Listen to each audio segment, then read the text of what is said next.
Want and desire to go higher in God.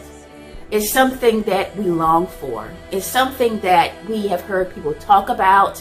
We have envisioned in our mind what it means to go higher in Him. But do we really, truly understand when it comes to going higher in the Lord?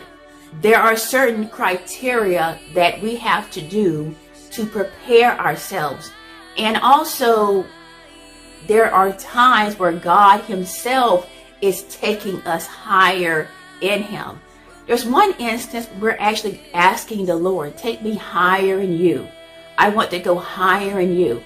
That's one instance. But then there's this other instance where the pilot himself, which is the Lord, is like, come on, you're going higher in me. And the thing about that whole situation, when that is happening, you do not really know that He's taking you higher because of certain things that are transpiring in your life.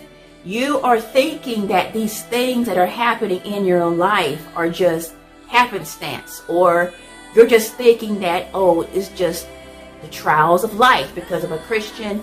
Yes, we are going to go through things as Christians. That is a given because of what Jesus has told us. However, there are certain kind of things that happen when you are being taken higher in God.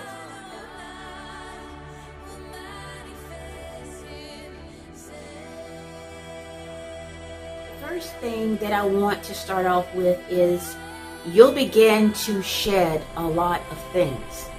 And when it comes to flying a plane, you know, they have different rules about what you can carry on a plane. You have your carry-on bag, and then you have your bags that you take with you. But you cannot take but so much. You can't take your whole house when you're flying in a plane. So that is how it is when it comes to spiritual terms. You will begin to shed off certain things when God is preparing to take you higher in Him. You're going to begin to shed certain things about yourself that God is saying, you know, no, we can't take that with us. We cannot have that going up where I am. You would have to leave that down here on the ground or leave that at home.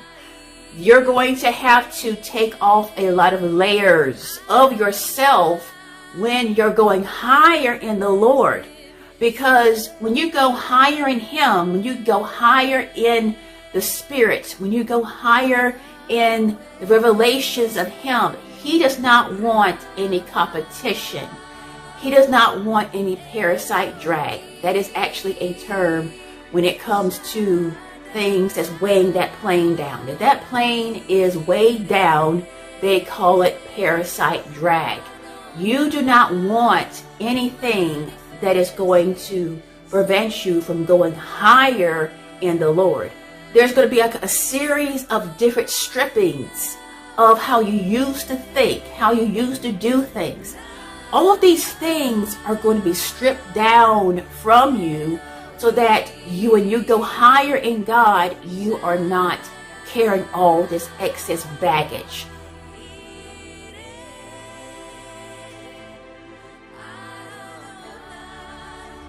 Also, people, it's not just things. Everybody's not going to be going where you're going. That is just how it is.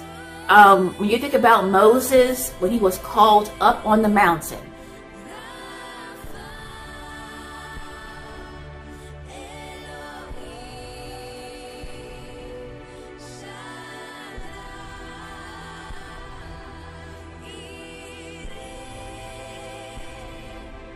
and he went the rest of the way by himself.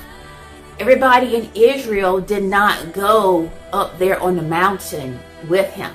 This is something that happens when God is stripping you of things to prepare you to go higher in him. There's a lot of isolation that goes on during that process. You may lose a few people in the process of God stripping you of people. You may have something where people may not want to have anything to do with you. You may have something where people are disconnecting from you because he sees that your heart is ready. He sees that your heart is ready to go higher in him. He does not approach everyone to approach him.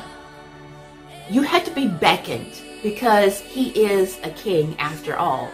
You don't just waltz up there and just say, I demand for you to take me higher in him. We ourselves as Christians, we are Christians, yes. And we have certain privileges and blessings as being Christians. But then there are those people who actually get to soar higher than other people. Everybody is not soaring higher in the Lord like that. That is just the way it is. That's why in this plane, I did not see a lot of people on this plane. It was scattered. Because God, who God chooses is few. It says that many are called, but few are chosen.